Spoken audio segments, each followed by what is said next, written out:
क्या संबंध दुखमय कौन है, स्वीकृत करो परिहार क्या। मिथ्या भाव अभाव ते, जो प्रगटे निज भाव, सो जयवंत रहो सदा, यही मोक्ष उपाय। मूर्छा प्रकाशक ग्रंथ में द्वितीय अधिकार की मोहिनी कर्णोदय जन जीव की अवस्था का विषय जो चल रहा है, इसमें दर्शन मोहिनी के ऊपर हमने पिछली बार काफी डिस्कशन किया है और ये समझने की कोशिश करी है कि हमारी मान्यता ही हमारे आचरण को गाइड करती है। जैसे कि हम सामान्य भाषा में ये भी कहते हैं कि जैसा मेरा अंतरंग में श्रद्धान है, उसके अकॉर्डिंग ही अबुद्धिपूर्वक हमारा एटीट्यूड हो जाता है। एटीट्यूड यानी कि आचरण। तो आप किस तरीके से किस सिचुएशन में कैसे रिएक्ट करोगे, ये इस पे निर्भर करता है कि उस सिचुएशन में आप क्या मानते हो। अगर आपने लोकल ट्रेन्स में कभी गए हैं और देखा होगा तो सेकंड क्लास के डब्बे में खास तौर पर बहुत झगड़े से चलते रहते हैं। मतलब लेडीज का ही पता है मुझे, तो जेंट्स में तो अपन ने कहाँ ट्रैवल किया इतना। लेडीज में you will find women fighting for petty things and fighting भी इतनी तीव्रता से जैसे कि पूरा हिंदुस्तान पाकिस्तान का झगड़ा हो। मतलब स्टेक बहुत लो होता है, लेकिन झगड़े की तीव्रता, कशाई की तीव्रता ऐसी होती है जैसे कि स्टेक बहुत ही बड़ा हो। अब इसमें यदि आप सोचोगे कि इतनी छोटी सी चीज के ऊपर वो क्यों लड़ रहे हैं, तो वहां उनकी मान्यता ही थी ना जो उसको गाइड कर रही थी कि वो एक सीट के लिए, एक पांव पे पांव रखने के लिए, whatever the reason are, but इतनी सी चीज के लिए भी वो इतना परिणाम बिगाड़ने को अपनी हार नहीं मानते। मैं बहुत ही मतलब गहरा पॉइंट बताने की कोशिश कर रही हूं कि ठीक है, किसी ने गलती की, कुछ प्रॉब्लम हुई, पर उस प्रॉब्लम के केस में क्या वो इतना वर्थ है कि वो आपके 15 मिनट विकल्पों को इतनी तीव्रता पूर्वक कषाय का जोर देके खराब करे। अगर आपके 5 रुपए का सिक्का गुम हो जाता है तो उसके पीछे आप अपना कितना समय बर्बाद कर सकते हैं। तुमने रखा क्यों नहीं था ढंग से यहाँ पे 5 रुपए का सिक्का? ऐसे छोड़ते हैं क्या? अंदर रखते हैं? आपको क्या लगेगा जब मैं 5 रुपए के सिक्के के ऊपर 5 मिनट तक लेक्चर दूंगी तो? हाँ, नहीं अच्छा लगेगा। क्यों अच्छा नहीं लगेगा? प्रॉब्लम क्या है? मेरे लिए 5 रुपए की बात हो रही है, आप 500 की बात कर लेना। अरे 500 के लिए भी अगर मैं इतने विकल्प कर रही हूं तो इम्पोर्टेंट बात यह है कि क्या वो इतना वर्थ है कि मैं उसके ऊपर अपने इतने परिणाम बिगाड़ूं। Whom are you punishing? कितने ही वर्थ हो आपके लिए। मैंने 5 रुपए से शुरू किया है। ऐसा कहते हैं कि सम्यक दृष्टि लोगों के लिए जो चक्रवर्ती की संपदा है पूरी, वो भी काक बीट के समान होती है। काक बीट पता है किसे बोलते हैं? हाँ, कौवे की बीट जो होती है उसकी आपकी लाइफ में क्या वैल्यू है? 5 रुपए की तो वैल्यू उससे ज्यादा है ना। काक बीट के समान, यूजलेस। गोबर नहीं बोला, काक बीट बोला। क्यों? दोनों में क्या डिफरेंस है? गोबर कुछ तो काम आता है। और किस चीज के लिए बोला? चक्रवर्ती की संपदा को। 5 रुपए, 500 रुपए, 5 करोड़ रुपए, 50 करोड़ रुपए, 500 करोड़ रुपए, कितने? चक्रवर्ती की संपदा कितनी होती होगी? अरे 6 खंड का मालिक जो आपका वर्ल्ड है ना, जिसको आप जानते हो वर्ल्ड की तरह, ये तो टोटल आर्यखंड में भी कंप्लीट है कि नहीं है ये हमें नहीं पता है। 6 खंड में से 1 खंड भी पूरा हमारा वर्ल्ड है ये जरूरी नहीं है। आर्यखंड में और भी जगह हो सकती है। और ऐसे 5 खंड और फिर म्लेच्छ खंडों के, ऐसे 6 खंड का मालिक होता है चक्रवर्ती। तो इस पूरी चक्रवर्ती की संपदा को सम्यक दृष्टि जीव, वो सम्यक दृष्टि जीव हो सकता है बनारसी दास जी जब बैंकरप्ट हो गए थे, वैसी सिचुएशन भी हो सकती है। ऐसे आदमी के लिए भी बात हो रही है। Even if you are that poor और आप सम्यक दृष्टि हो, तो चक्रवर्ती की संपदा को वो कैसे गिनते हैं? 5 रुपए के सिक्के के बराबर, काक बीट समान। ऐसे बोलते हैं, ऐसा है नहीं, फिर लगे क्यों रहते हैं काम पे, बिजनेस क्यों करते हैं, जॉब क्यों करते हैं। आप बात नहीं समझ रहे हो।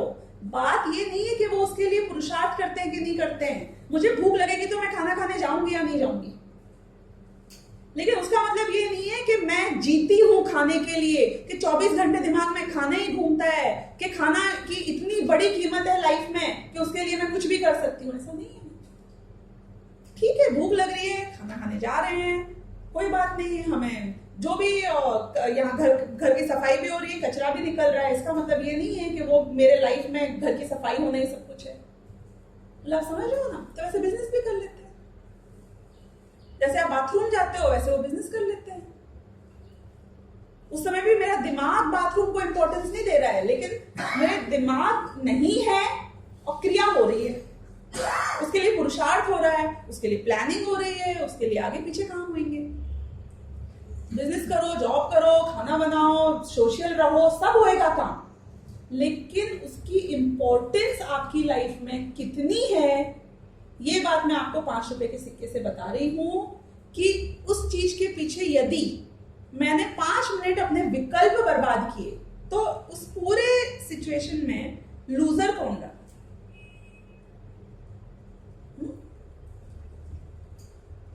झगड़े में हो सकता है सामने वाला जीते, कि मैं जीतूं, कि किसी का पॉइंट राइट सिद्ध हो, कि कुछ हो, कि कोई माफी मांगे, तुम्हारे आगे लोग गिर गए, कुछ भी रिजल्ट हो, पर फिर भी लूजर कौन है इसमें? लूजर तो मैं हूं। क्यों? क्या क्या लूज किया मैंने उसमें? कि 5 मिनट तक जो तीव्र आकुलता से मैंने अपनी स्वयं की हिंसा की है, उससे जो आकुलता हुई है उसको तो मैंने भोगा ना एंड ऑफ द डे। तो वी आर द लूजर। तो ये मेरा एटीट्यूड उस चीज को कितनी वजन देगा, कितना स्टेक देगा, कितना इंपॉर्टेंस देगा, ये किस पर निर्भर करता है? ये मेरे श्रद्धान पे निर्भर करता है। सम्यक दृष्टि जीवों का श्रद्धान इतना हाई हो चुका है, वो अपने आप को केवल ज्ञान स्वभावी ऐसा मानते हैं कि उनको इतनी छोटी सी 5 रुपए, 50 रुपए, 50 करोड़ रुपए नहीं, चक्रवर्ती की संपदा काक बीट समान लगती है। तो अब वो कितना विकल्प और कितनी कषाय उसके निमित्त से करेंगे कि जो होता हुआ दिखता है वो समय की अनुकूलता के हिसाब से दिखता है। I might get very strict with my driver and tell him, क्या है तुमको लेट आते हो, मेरे को ऑफिस में लेट हो जाता है, तो अंदर से आपको कितना क्रोध आया? कि कोई क्रोध नहीं आया, ऑफिस भी मेरा है, कौन सा मैं लेट हो जाऊंगा, 5 मिनट तो काम नहीं होगा। लेकिन ठीक है, उसको स्ट्रिक्ट रहना पड़ता है नेक्स्ट टाइम से। मतलब जो ऊपर ही ऊपर कषाय नजर आती है सम्यक दृष्टियों की, वो अंदर तक उनको आंदोलित वैसे नहीं करती जैसे कि मिथ्या दृष्टि जीवों को करती है। अब ये जो कषाय है सम्यक दृष्टि जीवों के तो उतनी गहरी नहीं है, लेकिन मिथ्या दृष्टि जीवों के उस कषाय के उदय से कैसी कैसी स्थिति हो जाती है, वो चारित्र मोह रूप जीव की अवस्था इस विषय में समझा रहे हैं कि एक एक कषाय की तीव्रता कितना बड़ा बड़ा अनिष्ट हमारा कर देती है। वो यहाँ पे बहुत ही सुंदर तरीके से समझाया है। जब भी कोई कषाय की बहुत तीव्रता है ना, तब इतना पाठ इसका पढ़ लेना, चारित्र मोह रूप जीव की अवस्था। It will act like a dampener, brain wash करता है ये एकदम। तो इसको मैं पढ़ती हूँ यहाँ से, बहुत ही सुंदर सब्जेक्ट है ये। जब चारित्र मोह के उदय से इस जीव को कषाय भाव होता है, तब यह देखते जानते हुए भी पर पदार्थों में इष्ट अनिष्टपना मानकर क्रोधाधिक करता है। यानी कि पहले तो ये समझाया first part of the sentence में कि ये जो कषाय है ये औदैक भाव है। औदैक भाव है यानी कि ये मेरा नेचुरल स्वभाव नहीं है। ये जब चारित्र मोहिनी कर्म का उदय आता है तो उसके निमित्त से होता है, लेकिन होता मुझ में ही है, मेरी ही कमजोरी के कारण है। तो ऐसे चारित्र मोह के उदय से इस जीव को जो कषाय भाव होता है, उसमें इसको क्या प्रॉब्लम होती है कि देखते जानते हुए भी पर पदार्थों में इष्ट अनिष्टपना मानकर क्रोधाधिक करता है। अब प्रॉब्लम ये नहीं है कि हमसे कोई सीक्रेट्स छुपे हुए, प्रॉब्लम ये है कि हम उनको उस रूप में देखना ही नहीं चाहते।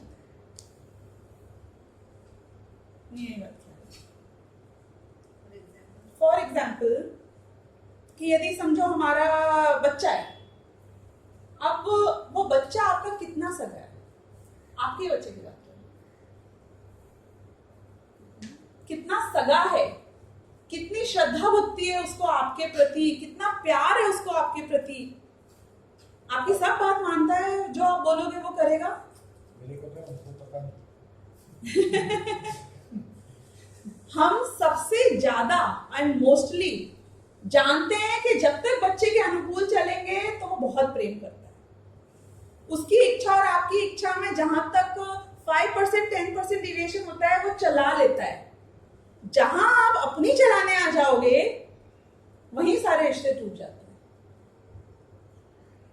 जानते हैं, हम जानते हैं, जानना चाहेंगे तो जान सकते हैं, लेकिन फिर भी नहीं नहीं नहीं, ये तो मेरी कोई बात मतलब टालता नहीं है। एक एक चीज, very good boy, very good girl, मतलब एकदम संस्कारी बच्चा है। हम देखते जानते हुए भी कि जिस दिन आप बोल देना कि मैं अपनी संपत्ति से तुझे वंचित करता हूं, कल से 2 रुपए नहीं दूंगा, अब देखो वो आपकी कितनी मानता है। चल स्वाध्याय करने जा, क्या हुआ कि बस संपत्ति नहीं, सिर्फ संपत्ति नहीं होती है। कल से आप खाना नहीं बनाओ, उसके लिए घर में व्यवस्था नहीं करो, मतलब count whatever you want to count, जो भी अनुकूलताएं आप उसे प्रदान करते हो, उस अनुकूलताओं में से आप 2 अनुकूलताएं लिस्ट में से हटा दो और फिर देख लेना कि कोई किसी का नहीं है। लोग जिंदगी भर तक एक दूसरे का मुंह नहीं देखते हैं, बच्चे माँ बाप का, माँ बाप बच्चों का।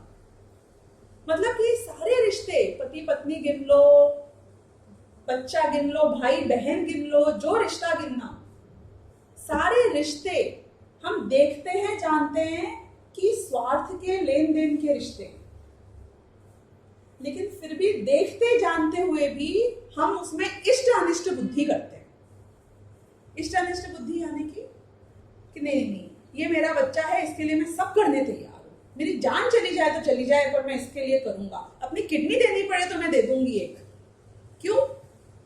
शरीर का एक हिस्सा दे दोगे ऐसे बच्चे के लिए जो तुम्हारे लिए 2 घंटे स्वाध्याय नहीं कर सकता है?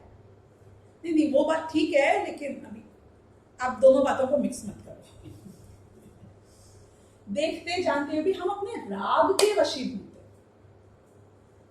इसका एक मतलब क्रूड शब्दों में यदि कोई एनालाइज करे साइकोलॉजिस्ट, तो ये कहेगा आप बच्चे के लिए कुछ नहीं करते हो एक्चुअली। आप पता है किसके लिए करते हो? आपको जो उसके प्रति राग है, उस राग के पोषण के लिए तुम ये सब करते हो। It's not that object, it's the राग of the object which compares it to do everything. वही बच्चा यदि किसी और का होता ना, तो आप उसके लिए 2 लाख रुपए भी नहीं देते। डोनेशन की बात आती तो मेरी तरफ से 1000 रुपए लिख लो बस। उसका अगर ऑपरेशन हो रहा होता, पैसे कम पड़ रहे होते तो भी तुम 1000 रुपए देते। और तुम्हारा बच्चा है तो खुद की किडनी निकालने तैयार हो गए। ये किसके लिए किया तुमने? उस राग के लिए किया, सिर्फ राग के लिए। तो इसका मतलब ये निकला कि वस्तु से फर्क नहीं पड़ रहा है। मैं देख रहा हूं, मैं जान रहा हूं, मैं समझ रहा हूं, लेकिन मेरे अंतरंग में वो राग नहीं छूटता उसके प्रति। कर नहीं पाते हम अपने आप को एडजस्ट। अभी मैं आपको जैसे बताऊं, हमारी चर्चा चल रही थी, अगर आप अपनी पूरी वेल्थ को ऐड करो, ठीक है, यहां बैठे हुए लोगों से तो कम से कम मैं ये बोल ही सकती हूँ कि आप अपनी टोटल वेल्थ को, अपना घर बेच दो, अपनी प्रॉपर्टी जो आपके पास है वो बेच दो, आपके पास जो भी मतलब है ना, सब मिला मिलू के shares where, stocks, mutual fund, सोना चांदी, हीरा, सबको एक बार बेच दो और जितना कॉर्पस आपके पास इकट्ठा हो जाए, उसका जो नॉर्मल आज की डेट में गवर्नमेंट ब्याज देती है, खाली उसको काउंट करो, टैक्स पेड ब्याज, तो क्या आपको लगता है कि जो अमाउंट आएगी उसको भी आप टोटल महीने में खर्च कर पाओगे? नहीं कर पाओगे ना। अच्छा, लाइफ में खर्च कर पाओगे? नहीं कर पाओगे। यानी कि हमारी दृष्टि में जो मेरी टोटल वेल्थ है, उसके प्रति मैं जितना राग द्वेष करता हूं वो पूरा बेसलेस है। नहीं बात समझ में कैसे? 100% बेसलेस है। मतलब 1000 रुपए की जगह हम 800 रुपए दर्जन आम मांगे तो बेसलेस है। हम भाई को बोले देखो 12,000 की जगह 10,000 देंगे तो बेसलेस है, क्योंकि वो 2,000 रुपए आप अपनी टोटल लाइफ में, जब भी मैं मरूंगा, एक डेट तो मेरी फिक्स है ना, मुझे नहीं पता, आपको नहीं पता, पर फिक्स है, अगर मैं 100 साल भी जी लिया तो भी मैं अपनी सारी मेडिकल एक्सपेंसेस गिन के भी, यार महीने के तुम 10 लाख रुपए खर्च करोगे क्या हर महीने के, साल के कितना खर्च करोगे मुझे बताओ ना, ब्याज कितना आ रहा है प्रॉपर्टी का वो बताओ, काउंट करना है एक बार, मैथमेटिक्स, थोड़ी सिंपल मैथमेटिक्स घर जाकर, कि देखा जाए तो money should be our last concern और नो कंसर्न है किसी भी रूप में। लेकिन फिर भी अपनी वो प्रॉपर्टी पड़ी हुई है जो किराए पे नहीं जा रही है, तो उसकी वजह से हमें कितनी आकुलता होगी। मार्केट तो ऐसा है, फिर क्यों नहीं हो पा रहा है, मार्केट इतना डाउन क्यों हो गया है, मैंने स्टॉक्स किया था इसकी रेट क्यों चली गई है, डीमार्ट के शेयर मुझे अलॉट क्यों नहीं हुए। अरे फिर क्या फर्क पड़ जाएगा, तुम्हें 20,000 रुपए ज्यादा कमा लेते, 50,000 ज्यादा कमा लेते, you will not be able to use whatever you have anyways. इसी को मैं धन की जगह यदि खाने पे लगा दूं, तो आप सोचना कि आपके किचन में इतना खाना पड़ा हुआ है कि पूरे साल भर चलेगा। अब आप खाना और खरीदोगे क्या स्टफ करने के लिए? 10 दर्जन आम पड़े हुए हैं, और खरीदने जाओगे? क्यों नहीं जाओगे? कि खराब हो जाएंगे, सड़ेंगे, उसकी हेडेक और पालनी पड़ेगी, उसको संभाल के रखो, फिर खराब हो गया है वो निकालो, तो पैसा ऐसा नहीं है। तो पूरी जिंदगी में यूज करोगे, पेरिशेबल नहीं है, क्या बात कर दी, पेरिशेबल नहीं है, पेरिशेबल नहीं है पैसा। मैं बताऊं कैसे कैसे पेरिश हो सकता है, गिनाओ। हाँ, 3 महीने पहले पेरिश हुआ। चोर भी तो होते हैं, डाकू भी तो होते हैं, आपको फर्क नहीं पड़ता है उससे, उसकी मेंटेनेंस कॉस्ट भी तो होती है। मतलब काउंट करो कि उसके पीछे जो कंसर्न होता है उसको गिनते हो कि नहीं गिनते हो। वैल्यू घटती रहती है, इन्फ्लेशन आती है, उसकी वैल्यू घटती है, करें तो हो ही रहा है। मतलब देखते जानते हुए भी हम उसको इष्ट अनिष्ट बुद्धि को नहीं छोड़ना चाहते। ये लाइन का मीनिंग समझा कि फ्रूट्स में बताया तो आपको एकदम स्ट्राइक हुआ कि पागल है क्या, 10 दर्जन में और खरीद रहा है, हम खा ही नहीं सकते हैं उससे ज्यादा। लेकिन पैसा भी वैसा है, आप ये बात क्यों नहीं जान रहे हो? क्योंकि पूरी लाइफ में भोग लोगे, उससे ज्यादा है अभी आपके पास। हम में से 100% लोग मरते मरते दान देके जाने वाले हैं। क्यों? क्योंकि अगले घर में ले जाने का दूसरा तरीका नहीं। मतलब we will anyways not be able to do anything about it, then why are you wasting your life for that? अभी तुम, मतलब मैं अगर एकदम भोग प्रधान दृष्टि से भी बात करूं तो मैं बोलूंगी कि फिर एंजॉय कर लेना कम से कम। तुम उस पैसे को यूज करो, आप वहां पे जाओ, कहाँ जाते हो आप? वो जाते हो ना एक रिसोर्ट में, वो शांति क्या बोलते हैं उसको, रेजुविनेशन, रेजुविनेशन के लिए भी जाओ तो समझ में आता है। जो पसंद है उसको बिना विकल्प किए, बिना बहुत ज्यादा आकुलता किए, सहज रूप से जितनी आवश्यकता हो उसको जियो, तो कोई तकलीफ नहीं। अपने आसपास के लोगों को खुश करो, उनमें बांटो, उनको दो।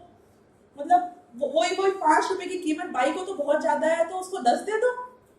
मतलब I am not saying that start doing this from tomorrow, but I am just telling you do something which gives you happiness and makes your surrounding happy in whatever way and form it could be.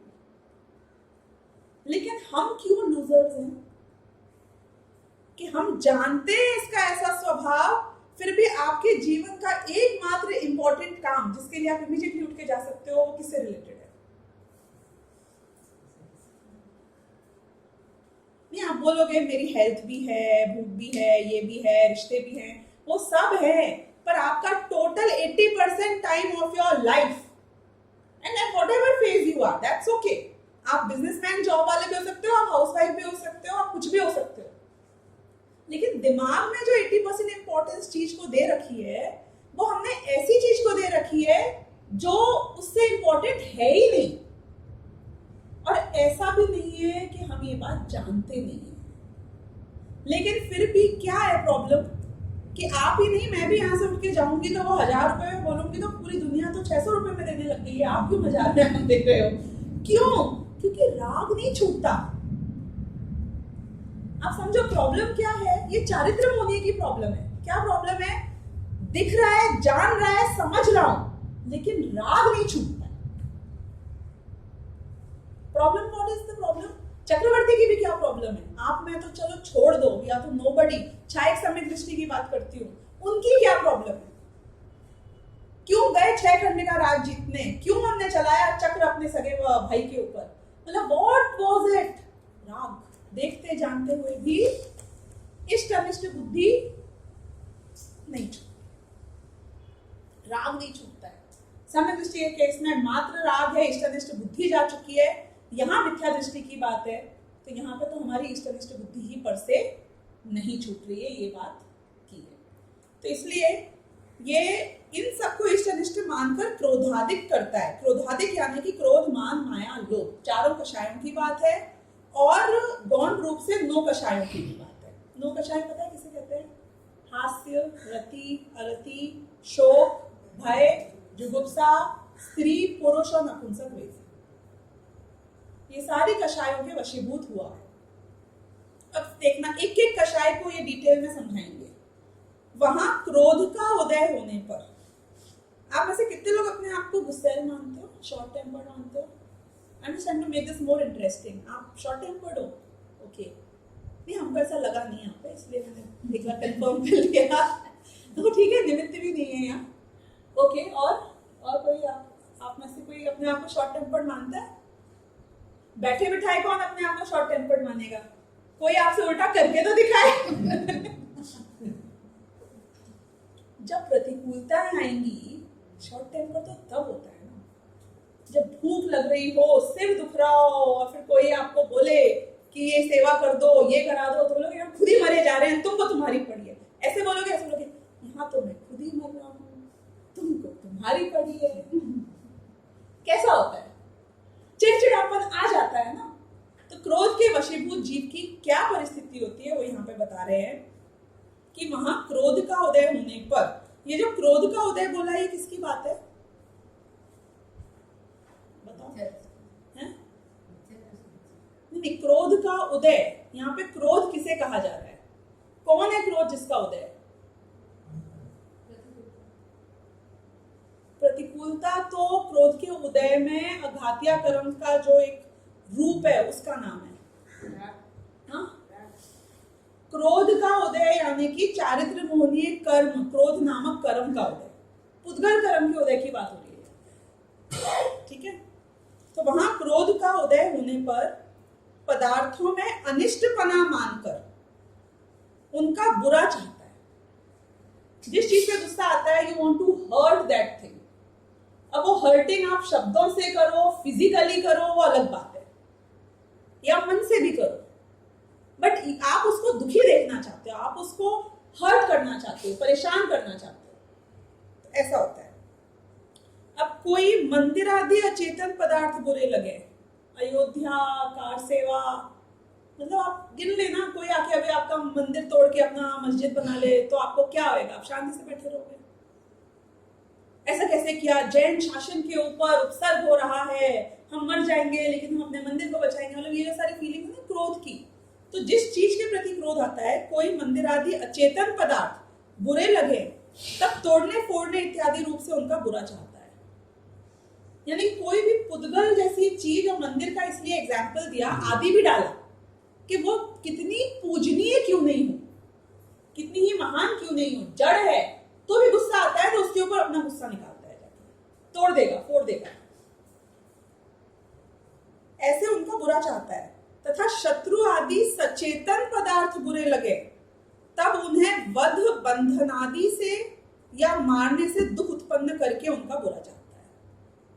कोई शत्रु, कोई दुश्मन, इसने मेरे इसको मारा, वो किया, व्हाटएवर, तो उसमें आपको क्या लगेगा, क्या उसको मार डालेगा या उसको बांधेगा, उसको जेल में भिजवा दो, how could he do that. अभी आपको क्या नॉर्मली लगेगा कि नहीं, हमको ऐसा क्रोध वोध का कुछ नहीं है।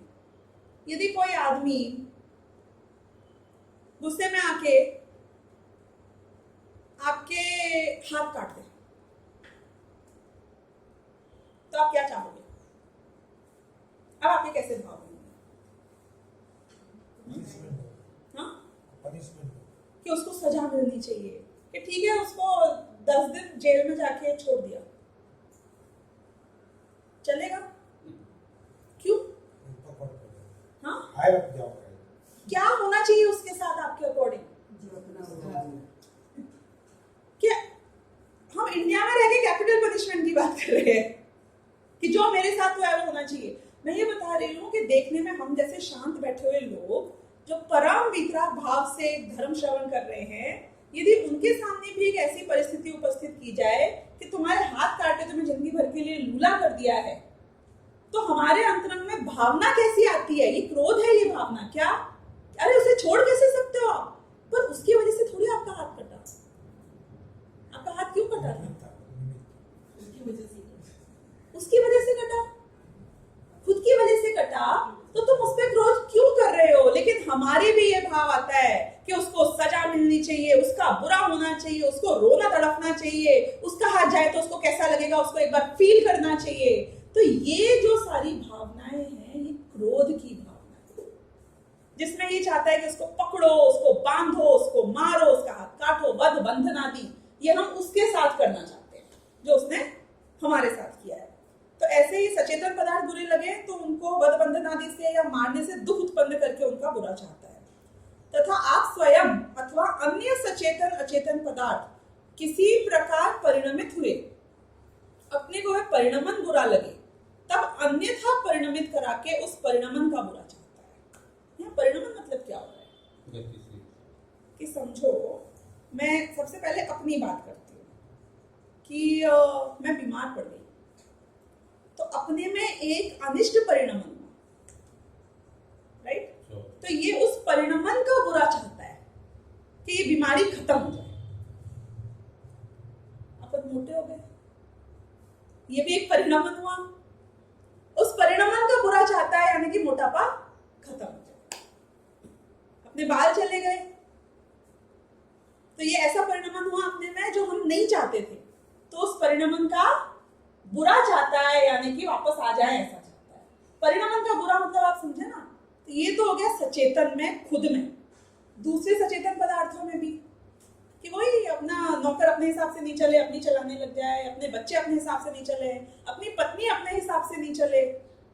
अभी कल से रश्मि बहन बोल दे मैं खाना नहीं बनाऊंगी, ना मैनेज करूंगी कि बन रहा है, none of the servants I will manage.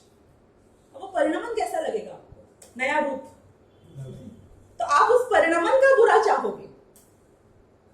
क्या परिणमन का बुरा चाहोगे? कि now she has changed, I want to get her back to her normal self. परिणमन का बुरा मतलब समझ गए ना? तो ये तो हो गया सचेतन पदार्थ पर। और अचेतन पदार्थ में कैसे हो सकता है? अचेतन पदार्थ में भी हो सकता है। सारे जो पुद्गल हमारे आसपास में है, गाड़ी का टायर पंक्चर हो जाए, परिणमन बुरा लगा ना, तो परिणमन का बुरा चाहता है, यानी कि अपनी गाड़ी के टायर को चेंज करेगा। तो ऐसे सचेतन और अचेतन पदार्थ, उनमें कोई ऐसा परिणमन हो जो इसको अच्छा नहीं लगता है, तो वो उस परिणमन को चेंज करना चाहता है। ये भी क्रोध का ही एक रूप है। इंपॉर्टेंट बात ये है समझने की। अगर आपकी गाड़ी का टायर पंक्चर हो जाए और आप उसको ठीक कराने के लिए करो, तो आपको लगेगा कि आपको क्रोध आ रहा है? हमको तो लगेगा कि नहीं, हम तो ठीक काम वाले, ये तो कोई भी करेगा ना, यदि आप जॉगिंग करने जा रहे हो तो आपको लगेगा आपको क्रोध आ रहा है, ये क्रोध का रूप है भाई। कोई भी सचेतन अचेतन पदार्थ में यदि हम वो परिणामित हमें प्रतिकूल लगे, बुरा लगे, और उस परिणामन का बुरा करना चाहो, यानी कि उस परिणामन को पलटना चाहो, तो ये क्रोध का रूप है।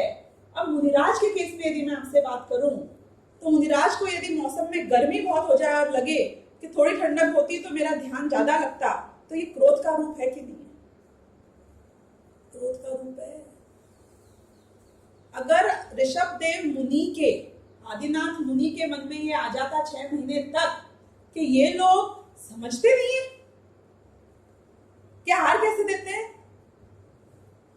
आज फिर नहीं मिला मुझे, रोज 6 महीने से आ रहा हूं, मतलब लिमिट होती है ना, 6 महीने में कितने दिन हो गए, 180 डेज, 180 दिन से रोज आहार के लिए निकल रहा हूं, 1 दिन नहीं, 2 दिन नहीं, 10 दिन नहीं। इंद्र क्या कर रहा है वहां पे बैठे बैठे? वैसे तो मेरे कपड़े आभूषण की व्यवस्था करता था, अभी मेरे खाने की व्यवस्था नहीं कर सकता है। यहाँ पे राजा था तब खाने की व्यवस्था इंद्र करता था, मुनि बना तो खाने की व्यवस्था इंद्र नहीं करता है। ये क्या मतलब हुआ? उसको कमी थी राजा था जब खाने की व्यवस्था का, तब तो बहुत आगे आगे लिए फिर रहे थे। तो ऐसे में यदि उनके मन में इतना विकल्प भी आ जाए कि आज फिर इनको समझ में नहीं आया, तो ये क्रोध का रूप है। तुम्हें परिणामन बुरा कैसे लगा? परिणामन बुरा ही नहीं लगता उनको, प्रतिकूल रूप। मच्छर काटे तो वो परिणामन बुरा नहीं लगता, बिच्छू चढ़े, सांप आए, वो परिणामन बुरा ही नहीं लगता उनको। मतलब आप एक उत्कृष्ट रूप तो सोचो हमारे मुनिराजों का, जिनको ये सारी प्रतिकूलताओं में बुरापन ही नहीं लगता। क्यों? क्योंकि बुरापन है, स्पष्ट बता रहे हैं, क्रोध का रूप है, और क्रोध तो उनके 3 कषाय संबंधी तो बिल्कुल भी नहीं है, अनंतानुबंधी, अप्रत्यक्षानावरण और प्रत्यक्षानावरण।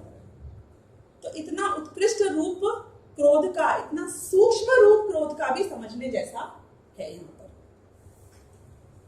फिर इस प्रकार क्रोध से बुरा चाहने की इच्छा तो हो, इस लाइन को आप अंडरलाइन करना और ये लाइन को अपने जीवन में हमेशा याद रखना। चारों कषाय संबंध में आने वाली है क्या? कि इस प्रकार क्रोध से बुरा चाहने की इच्छा तो हो, बुरा होना भवितव्य अधीन है। मतलब ये लाइन पढ़ के तो जीवन में कोई सिचुएशन में आपको कभी क्रोध आ जाए, लेकिन फिर भी वस्तु की स्वतंत्रता का ख्याल आता है। क्या बोल रहे हैं यहाँ पे? कि तुम्हारी इच्छा तो खूब हो गई, इसका बुरा हो, कि इसको जेल में डालो, इसने मेरा हाथ काटा है, इसको पकड़ लो, इसका बुरा करो, लेकिन बुरा होगा कि नहीं होगा तेरे पुरुषार्थ से? हमारे हाथ में नहीं है कि बुरा उसका हो या नहीं हो, ये उसके भवितव्य के अधीन है। यानी कि उसका बुरा होना होगा तो होगा, और नहीं होना होगा तो नहीं होगा। तो तूने जो विकल्प किया उसका क्या हुआ? कि मैंने जो विकल्प किया उससे मैंने नया पाप बांधा या नया पुण्य बांधा। अपने विकल्पों का कर्ता भोक्ता मैं हूं, उसके साथ जो हुआ उसका कर्ता भोक्ता उसके स्वयं के। करो तो करो, लेकिन तुम भोगोगे किसको? उसके साथ जो होगा उसे भोगोगे, अपने पुरुषार्थ को भोगोगे। ये बात समझने की है, नहीं ख्याल आएगा। देखो मैं आपको बताऊं, अभी रश्मि मेरे को बता रहे थे, वो जो उनके कजिन हैं जो अभी बॉम्बे आ गए ना शायद, वो जो ऑलमोस्ट डेथ बेड पे है। अच्छा ऑफ हो गए क्या? उसी दिन शाम को। अच्छा, अभी उनके बारे में रश्मि ने मुझे उस दिन बताया प्रवचन में, जब ये लोग आए थे थर्सडे को, कि उनको बहुत विकल्प आया कि मैं नमोकार मंत्र सुना दूं। शी वॉज बेहोश थी, कोमा में थी या बेहोश थी, जो भी थे, मतलब शी वॉज अनकॉन्शियस। तो बोले क्या करूं क्या करूं?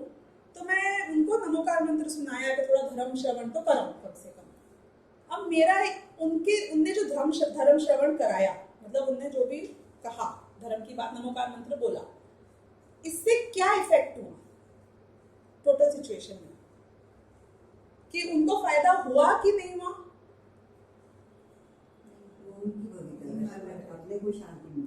कि उनका फायदा हुआ कि नहीं हुआ ये हमें नहीं पता, या तो वो जानते हैं, केवल ज्ञानी जानते हैं, बोले वो सुन पा रहे होंगे, उनको पता चल रहा होगा, कि हमें नहीं पता।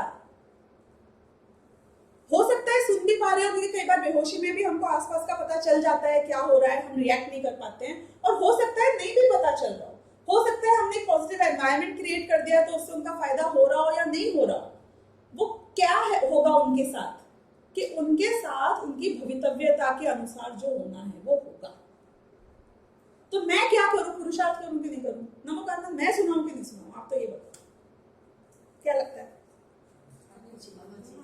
तो फायदा होगा कि नहीं होगा?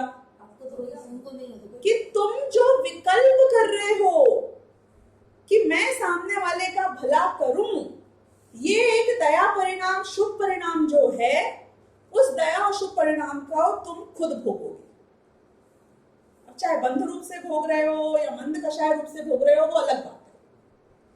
अब ऐसे भी तो लोग होते हैं कि मतलब अब ये रश्मिन की बात नहीं, लेकिन किसी की भी, कि कोई मर रहा होता है और लास्ट में अपनी सारी भड़ास निकाल लेता है उससे जो बची रहती है, इसका अंगूठा लगवा दो, इसका ये करा दो। अब समझ रहे हो ना, मतलब सामने वाले का यूटिलाइज कर लो लास्ट जो भी पूरा पीरियड है, कुछ भी हो सकता है। तो उस केस में तुम्हारा फायदा होगा कि नुकसान होगा? हमें नहीं पता लास्ट में क्या होगा क्या नहीं होगा, पर अभी जो तुम परिणाम बिगाड़ रहे हो, वो परिणाम बिगड़ने से तुम्हारा जो नुकसान हो रहा है वो आज और कल भविष्य में उससे जो पाप बंधेगा उससे होगा। इसमें रश्मि भी को करना चाहिए, नहीं करना? उनके परिणाम जैसे होते हैं वैसा वो करें, क्या प्रॉब्लम है? नमोकार मंत्र उन्हें सुनाया तो किस भावना से सुनाया? कि सामने वाले का भला हो। ये भावना उन्हें जबरदस्ती अपने आप में आरोपित करी कि मुझे ऐसी भावना आना चाहिए इसलिए करूं, नहीं। वो चीजें तो होती है, वो करने की कहां बात आ रही? नहीं बात आप समझे? ये तो होता है। ऐसे हम जब कहते हैं समय दृष्टि के केस में दया पलती है, तो पालनी चाहिए कि नहीं पालनी चाहिए? कि नहीं पालनी चाहिए। क्यों नहीं पालनी चाहिए? क्योंकि वो बंध है, शुभ राग है, बंधन का कारण है। लेकिन तो क्या वो क्रूर हो जाते हैं? कि नहीं भाई, दया अपने आप सहज रूप से पलती है। आप मना करोगे, मैं मना करूंगी ना लक्ष्मी बहन को कि नहीं नमोकार मत सुनाओ, कुछ फायदा नहीं हो रहा है, तो आपको लगता है वो रुक जाएंगी? नहीं, मुझे तो विकल्प आ रहा है, मैं एक बार उनको बोल देती। अब मैं बोलूं कुछ नहीं सुनाई दे रहा है, कोई बात नहीं, डॉक्टर बोल रहा है कि अंदर मत आओ। हुआ था कि नहीं हुआ था? डॉक्टर ने बोला आईसीयू में आओ मत, she knows nothing, she can hear nothing, आप वहां पे टाइम वेस्ट कर रहे हो। पर उनका विकल्प उनको कहां रुकने दे रहा था? फिर भी एडजस्टमेंट करके, सेटिंग करके, इधर उधर बात करके, वो घुस के उधर आखिरकार उन्हें सुनाई दिया। ये चीजें करते नहीं हो, ये चीजें होती हैं। करनी चाहिए, नहीं करनी चाहिए, कुछ नहीं करना चाहिए। मतलब कुछ नहीं करना चाहिए, ना कोई दया करनी चाहिए, ना मंदिर जाना चाहिए, ना ईर्या समिति का पालन करना चाहिए, ना धर्मोपदेश देना चाहिए, ना स्वाध्याय करना चाहिए। मतलब कि ये सब चीजें तो होती हैं। मंदिर अपने आप जाने का परिणाम आता है, उसके बिना आप रह नहीं पाते हो। तो फिर क्यों आप बोल रहे हो नहीं जाना चाहिए मंदिर? इसलिए बोल रहे हैं क्योंकि उपादेय बुद्धि नहीं होनी चाहिए इनमें से किसी भी क्रिया में। उपादेय बुद्धि का मतलब मंदिर जाने से मेरा कल्याण हो जाएगा, ये उपादेय बुद्धि है, ये मिथ्यात्व है। मेरे बचाने से जीव बच जाएंगे, मेरे संभालने से चीजें संभल जाएंगी, ये बुद्धि अपने आप में मिथ्यात्व है। मैं ईर्या समिति पूर्वक चलूंगा तो एक बहुत अच्छा कार्य कर रहा हूं, ये मान्यता मिथ्यात्व है। तो फिर क्यों चलते हो ईर्या समिति से? कि अरे भाई हमसे ऐसे चला ही नहीं जाता बिना देखे। मुनिराज बोलेंगे कि जंगल में इतने जीवों का संचार है, मैं बिना देखे कैसे चलूं, रौंद दूं? तो क्या तुमको ये भाव करने चाहिए कि ये भावों के अपराध में ही तो मैं संसार में हूं। व्रत पालन करने का भाव ही तो तुम्हारा दोष है, इसीलिए तो उन मुनियों का अभी तक मोक्ष नहीं हुआ। बहुत गहरी बात बोल रही हूं मैं, ये पता नहीं आप लोगों में से कितने लोग उसकी गहराई को समझ पा रहे हो। मैं इसको और इलैबोरेट कर सकती हूँ यदि करना हो तो। 5 मिनट हैं अभी अपने पास इस पॉइंट के लिए। आ रही बात ख्याल में, या इसको और इलैबोरेट करूं? और इलैबोरेट करूं? देखो, माँ को बच्चे को संभालने के लिए रात में जगना चाहिए कि नहीं जगना चाहिए?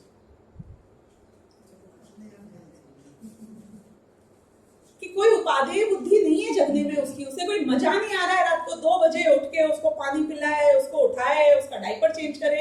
She doesn't like doing anything. उसका बस चले तो वो क्या करे, आराम से चद्दर तान के सो। तो फिर आगे से मां नहीं उठेगी, है ना। कि क्या करना चाहिए ये डिपेंड करता है उपादेय बुद्धि में। उस चीज से आप अपना भला होता जानते हो कि नहीं जानते हो। उपादेय बुद्धि शब्द का आपको अर्थ ख्याल है कि नहीं है। उस चीज को ग्रहण करने योग्य मानना, इसे कहते हैं उपादेय बुद्धि। तो उपादेय बुद्धि उसकी रात में बीच में 2 बार जगने में बिल्कुल नहीं है, लेकिन फिर भी वो जगती है। क्यों? क्योंकि ऐसा होता है, सहज हो जाता है। बिल्कुल कि वो मैं जगूं कि नहीं जगूं मम्मी, रात को मेरा बच्चा हो जाएगा जब, कि बेटा कोई नहीं जगना चाहता है पर सारी माएं जगती है। कोई मुनि नहीं पालन करना चाहता है व्रत का, संयम का, लेकिन व्रत संयम अपने आप पल जाते हैं। जब तक तुम्हारी उतनी उत्कृष्टता नहीं हो परिणामों की, तब तक। इसीलिए वो व्रत को ग्रहण करने का विधान शास्त्रों में नहीं है। तो वो ऐसा सोचते हैं कि आज गर्मी बहुत है पर मुझे ऐसा लगना नहीं चाहिए। क्यों? नहीं तो वो क्रोध हो जाएगा, तो गलत हो जाएगा, ऐसा विचार चलता है। अरे उनको वो बुरा लगता ही नहीं है। ये होते हैं ना जो लेबर टाइप के वर्कर्स, जो सब ऐसे हाड़ तोड़ मकान बनाने का, उठाने का काम करते हैं, बेगारी टाइप के। ये अपन ऐसे खड़े हो ना, सपोज तेज धूप में नीचे, तो अपन तो छाया देख के साइड में आ जाते हैं। अगर 10 मिनट बात कर रहे हो, ये पता है वहीं खड़े रहते हैं धूप। ऐसे इनके दिमाग नहीं चलता कि मैं यहाँ से साइड में छाया में खड़ा हो जाऊं। तपतपाती धूप में गर्म हुई जमीन पर, जहां अपने पांव मतलब जल जाए, डायरेक्ट रखो, नंगे पांव खड़े रहते हैं। ये नहीं सोचते कि मैं छाया में आ जाऊं। क्यों? अक्ल नहीं है उनमें इतनी सी, एहसास नहीं है उनमें इतना सा। विकल्प क्यों नहीं आता उनको छाया में आके खड़े होने का? पैसे लग रहे हैं छाया में आके खड़े होने के, बहुत वक्त वेस्ट हो जाएगा। क्या 2 मिनट में यहाँ वृक्ष की छाया है, 2 मिनट यहाँ आ जाए, क्या प्रॉब्लम है? क्यों नहीं आते हैं? क्योंकि उनको विकल्प ही नहीं आता है। फर्क नहीं पड़ता है वाली बात तो तब होगी कि जब वो फर्क महसूस करें। उनको विकल्प ही नहीं आता है कि मैं छाया में खड़ा हूं जाके। वो सहज रूप में, उनकी चमड़ी इतनी मोटी हो गई होती है पांव की, समझो, उनको ऐसा लगता ही नहीं है कि हम कुछ उसमें खड़े हुए। अपने को एसी चलाने का विकल्प आता है अगर कमरे में एसी है तो। लोकल ट्रेन में जो लोग घूमते हैं उनको तो एसी चलाने का विकल्प ही नहीं आता। क्यों? एसी है ही नहीं। उनको विकल्प क्या आता है कि बस ये थोड़ा खिड़की पे खड़ा हो जाए तो हवा आ जाएगी। तो गाड़ी जब चला रहे हो तो खिड़की खोल के तेज धूप में चलाओ ना, मस्त हवा आएगी अंदर। कि गाड़ी में मुझे ही विकल्प आएगा कि मैं एसी खोलूं, 1 सेकंड खिड़की नहीं खुली हो और मुझे ही वही मैं ट्रेन में चली जाऊं, तो मैं वो खिड़की की हवा में अपने आप को महापुण्यात्मा जीव समझूंगी। ये सहज है ना। तो ऐसे ही जो शुभ परिणाम है, जो मंदिर आदि जाने का भाव है, व्रतशील का भाव है, दया का भाव है, उपवास का भाव है, ये सब ज्ञानियों के सहज होता है और अपने अपने चारित्र की योग्यता अनुसार सहज होता है। तो अब वो जो सहज हो रहा है उसको वो खुद भोगते हैं। जैसे रश्मिबेन के केस में आपने बोला कि उनको सुनाना चाहिए कि नहीं सुनाना चाहिए। उनको किसी ने सिखाया नहीं कि तुम्हें सुनाना चाहिए, पर सहजता से उनको परिणाम आया कि मैं सुनाऊं। तो इन चीजों में कुछ करना चाहिए कि कुछ नहीं करना चाहिए। तो सामने वाले की परिणति कैसी हो रही है कि उसकी भवितव्यानुसार अपने आप हो रही है। अब इसी चीज को मैं दूसरे घटाऊं, चलो, कि मैं चाहती हूँ मेरा बच्चा धर्म पढ़े, दिन में कम से कम 1 घंटा धर्म पढ़े, तो मैं उसे बोलूं कि नहीं बोलूं? तो बोलने से कुछ फायदा ही नहीं होता है। क्यों नहीं फायदा हो रहा है? क्योंकि उनका जो होगा वो उनके भवितव्य के अनुसार होगा। पिताजी मोक्ष चले जाते हैं और बच्चा 7वें नरक में जाता है, ऐसा पुराणों में मिला है कि नहीं मिला है अपने को? भाई 7वें नरक में जाता है, दूसरा भाई मोक्ष चला जाता है, ऐसा पुराणों में आता है कि नहीं आता है? तो वो पिताजी नालायक थे कि बच्चा नालायक था? कि एक द्रव्य से दूसरे द्रव्य का कर्ता मानने वाले एक को नालायक और एक को लायक समझते हैं। जिसने अपना जो किया उसका वो हुआ। पॉइंट ख्याल आया यहाँ पे? राम कहाँ गए, लक्ष्मण कहाँ गए, कृष्ण कहाँ गए, बलदेव कहाँ गए, मतलब सबका अपने अपने भवितव्य के अनुसार जो होना था वो हुआ। तो पर के प्रति जब मैं बहुत विकल्प करूं कि भाई मैं अपने बच्चे को बार बार रोज बोलती हूँ यही बात के धर्म पर धर्म पर धर्म पर, तो अब क्या होगा उसका कि आप मानते नहीं हो कि एक द्रव्य दूसरे द्रव्य का कुछ करता नहीं है, कि मैं ये जानती हूँ कि उसका जो होगा वो उसके भवितव्य के अनुसार होगा, तो फिर रोज क्यों बोलते हो? क्योंकि सहज रूप से मां होने के नाते वो विकल्प आए बिना रहता नहीं है। तो फिर आप बहुत परेशान होते हो रोज बोलने में कि भाई जो मैं विकल्प कर रही हूँ उसको मैं कषाय के अंश जितना भोगूंगी और जितनी मंद परिणाम है उसके अनुसार उसमें संतुष्ट होंगी, और बाकी तुम लोग तुम्हारा काम है। दादा बताते हैं कई बार कि उनसे कई लोग कहते हैं आप इतना धर्म सिखाते हो लोगों को, आप इतना प्रवचन देते हो, इतनी पुस्तकें लिखी है, इतना पढ़वाते हो, आपको पता है आपके श्रोता कैसे? ये आपके सामने सफेद कुर्तों में आके बैठ जाते हैं, हाँ हाँ हाँ करते हैं, वाह वाह वाह करते हैं, पीछे से जाके आलू खाते हैं।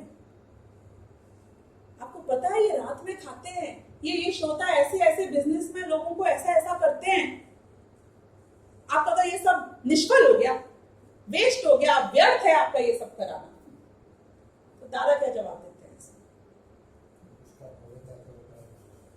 कि मैं इस बुद्धि से थोड़ी कर रहा हूं कि मेरे सारे श्रोता अभी अभी मोक्ष ही पहुंच जाएंगे, कि उनकी जैसी भवितव्य होगी। मेरी वाणी अगर अच्छे में निमित्त पढ़नी होगी तो अच्छे में पढ़ेगी, नहीं पढ़नी होगी तो अपनी अपनी योग्यता अनुसार जिसका जो होना होगा वो होगा। तो आप क्यों अपना जीवन बर्बाद कर रहे हो सुना सुना के, बोल बोल के, कि मैं तो अपने विकल्प की पूर्ति कर रहा हूं। गुरुदेव के बारे में ऐसा आता है, आखिरी पॉइंट बता के खत्म करूंगी। क्रोध हमारा इसके बाद हो जाएगा, फिर मान का उदय शुरू होगा अगले उसमें। जो गुरुदेव थे ना कांजी स्वामी, तो उनके बारे में ऐसा कहा जाता है कि जिस जमाने में, मतलब it was what 1930s 40s, हाँ से 123 साल है 123 years before now। नहीं, वो तो तब पैदा हुए थे। हाँ। मैं तो बात कर रही हूँ जब वो 35 साल की उम्र में हाँ। दिगंबर दीक्षा धारण कर उन समय सार मिल गया था। हाँ। तो एंड 45 की उम्र तक तो he was like completely into प्रचार प्रसार कर रहे थे। हाँ, मतलब जैन श्रावक बन गए थे और समय सार उनके हाथ लग गया था। अब ये उस जमाने की बात है जहाँ पे दिगंबर लोग भी, जिनका खुद का शास्त्र था ना समय सार, वो तो स्थानकवासी थे और दिगंबरों को खुद का शास्त्र मतलब मानते थे। उनको तो बाद में हाथ में पड़ गया, मोक्षणा प्रकाशक और समय सार, ये उनको मिल गया, कोई ने दे दिया होगा कहीं से आके। तो दिगंबरों में भी समय सार की ये हाल था कि उसको पढ़ता कोई नहीं था, उसको मंदिर में ऐसा रख के बस पूजा किया जाती थी। मतलब उसमें क्या लिखा है, क्या अर्थ है, क्या समझाने की कोशिश कर रहे हैं, वो सब जीरो थे। चाहे दिगंबर बोलो, श्वेतांबर बोलो, कोई बोलो, नोबडी वाज इंटरेस्टेड इन अध्यात्म। सबको क्रियाओं में इंटरेस्ट था, सबको पूजा भक्ति में इंटरेस्ट था, दयादान में था। समय सार या स्वानुभव की बात, सम्यक दर्शन की बात कोई करते ही नहीं था, दूर दूर तक नहीं करता था। अब जब उनने समय सार पढ़ा, उनको बात ख्याल आई कि ये तो अशरीरी होने का शास्त्र है। उसके बाद से उन्होंने बोला कि अब मैं इसी को पढ़ाऊंगा, यही समझाऊंगा। मतलब उन्होंने काफी कर्णानियों के ग्रंथ वगैरह भी पढ़े, उसके ऊपर भी शुरू किया, पर उनकी ये श्रद्धा पक्की बैठ गई कि सिखाने लायक तो ये आत्मा की बात ही है। तो अपने प्रवचनों में वो सिर्फ यही समझाना चाहते थे, नो अदर सब्जेक्ट। 3 लोग नहीं समझाना था उनको, 8 कर्म नहीं समझाने थे उनको, बस आत्मा की ही बात समझानी थी। तो हुआ क्या कि उनको तो बहुत आ गया था, तो वो तो आत्मा की बात समझाना चाहते थे समय साथ। उनके श्रोता कैसे थे? सब अंगूठा छाप। अंगूठा छाप क्यों बोल रही हूँ मैं यहाँ पे? क्योंकि उनको अध्यात्म का कुछ नहीं पता था। और वो क्या है कि जैसे अगर उनका साल भर प्रवचन चलता था रोज, तो उनका तो जो सब्जेक्ट चल रहा है, जहां से जैसे चल रहा है, बस वो सुनाएंगे। तो कोई उनसे बोले कि आप इतना ही सुनाते हो आत्मा परमात्मा की बात, उनको भी तो देखो, उनको कितना पल्ले पड़ रहा है, क्या समझ में आ रहा है। मतलब रिसीव करने वालों की भी उतनी लेवल तो होना चाहिए ना कि समझ पाए इस बात को। तो उन्हें क्या जवाब दिया उसका? कि मेरे को तो ये समझ में आई है, यही बात है, यही सुनाऊंगा, अपने हिसाब से सुनाऊंगा, चाहे 10 लोग बैठे हो और चाहे 500 लोग बैठे हो, मैं तो अपनी लाइन से चलता रहूंगा। अब बाकी इनमें से जिनको समझ में आएगा वो और पढ़ेंगे समझेंगे, नहीं समझ में आएगा तो नहीं पढ़ेंगे समझेंगे, उनकी भवितव्यता। वो सुना इसलिए नहीं रहे कि तुम्हारा कल्याण, वो तो अपने विकल्प की पूर्ति कर रहे हैं। तुम्हारा होना होगा तो लोग आत्मा सुन के भी, उनमें से कितने लोग थे 20-20 साल गुरुदेव को सुना, उनको कुछ पल्ले नहीं पड़ता था, पर पता है क्या होते, अच्छा लगता है अपनी बात सुन के, कोई बात अच्छी होती है, 1-1 घंटा बैठ के शांति से सुनते। और फिर ऐसे में ही एक दिन ऐसा आता है कि सुन सुन के आदमी को वो बात समझ में भी आने लगती है, और आगे जाके वही कट्टर ऐसे लोग हो गए जिन्होंने खूब गहराई से अध्ययन भी किया। तो मेरा तो ये बोलना कि गुरुदेव ने प्रवचन दिए, उसका फायदा हुआ कि नहीं हुआ, कि आज जो इतनी आध्यात्मिक क्रांति पूरे जैन समाज में फैली हुई है, उसको यदि इस युग में किसी ने शुरुआत करी, आग लगाई, तो वो काम उनने किया। और जब उनने ये काम किया तब कैसे लोगों के बीच किया कि जहां पे किसी में कोई योग्यता नहीं थी समझने की, सुनने की, लेकिन वो अपना काम करते रहे। और एक दिन ऐसा हुआ कि आज घर घर में लोग समय सार पढ़ रहे हैं, घर घर में लोग उसकी चर्चा कर रहे हैं, इतने विद्वान हो गए हैं हमारे पास हर जगह पर। तो इसलिए अपने विकल्प की पूर्ति तो हम करेंगे, बाकी सामने वाले की भवितव्य के अनुसार कार्य होना होगा तो होगा, नहीं होना होगा तो नहीं होगा। पंचम काल अंत की ओर जाएगा धीरे धीरे, तो धर्म का ह्रास तो होना ही है। तो इसमें कोई आश्चर्य की बात नहीं है यदि संख्या घटती जाए और कम कम लोग दिखें और कम कम लोगों को बात समझ में आए, लेकिन जितनी भी चीज पंचम काल के अंत तक रहेगी वो इसी के द्वारा रहेगी। ऐसा कहते हैं, दावाग्नि होती है जो समुंदर के अंदर जलती है, ऐसा कहते हैं। दावाग्नि बोलते हैं, क्या बोलते हैं, नहीं, जठराग्नि, दावाग्नि और एक और 3 अग्नियां होती है। समुंदर के बीचों बीच एक अग्नि होती है, समझो वोल्केनो के अंदर जो गर्मी होती है ना, वो नाम मुझे इसका ध्यान नहीं आ रहा है, ऐसे कुछ है। ऐसा कहते हैं कि किसी ने उससे कहा कि हे अग्नि, तूने क्या कमाल किया, तू समुंदर के बीच अनादिकाल से जल रही है, लेकिन आज तक तू 2 बूंद पानी तो सुखा नहीं पाई है, तो तेरा तो रहना व्यर्थ हो गया। तो उसने जवाब दिया कि हाँ, मैंने 2 बूंद समुंदर का भी सुखाया नहीं, लेकिन ये समुंदर जो अपनी सीमाओं में है, आज तक उफन के बाहर नहीं जा पाया, वो मेरे ही कारण नहीं जा पाया। तो ये जो अध्यात्म की ज्योति हमारे अंतरंग जल रही है कि कितने लोगों की तुमने कषाय खत्म कर दी, कि कितने लोगों को सम्यक दृष्टि कर दिया, कि भाई जितना सदाचार आज समाज में है, जो इतनी बात चल रही है, वो इसी के कारण चल रही है। इसलिए अपनी अपनी सीमा में हर चीज का पूरा पूरा फायदा होता है। हम स्वयं का फायदा देखेंगे तो हमारा फायदा होगा। दूसरों में कर्तृत्व तो वैसे भी एक द्रव्य दूसरे द्रव्य का कर्ता नहीं है, इसलिए उनके भवितव्य का अनुसार जो होना होगा तो होगा, हम तो उसके ज्ञाता दृष्टा ही हैं। इस बात के साथ हम सहजानंदी शुद्ध स्वरूप अविनाशी आत्मस्वरूप, सहजानंदी शुद्ध स्वरूप अविनाशी आत्मस्वरूप, सहजानंदी शुद्ध स्वरूप अविनाशी आत्मस्वरूप, सहजानंदी शुद्ध स्वरूप अविनाशी आत्मस्वरूप, सहजानंदी शुद्ध स्वरूप अविनाशी आत्मस्वरूप, सहजानंदी शुद्ध स्वरूप अविनाशी आत्मस्वरूप, सहजानंदी शुद्ध स्वरूप अविनाशी आत्मस्वरूप, सहजानंदी शुद्ध स्वरूप अविनाशी आत्मस्वरूप, सहजानंदी शुद्ध स्वरूप अविनाशी आत्मस्वरूप।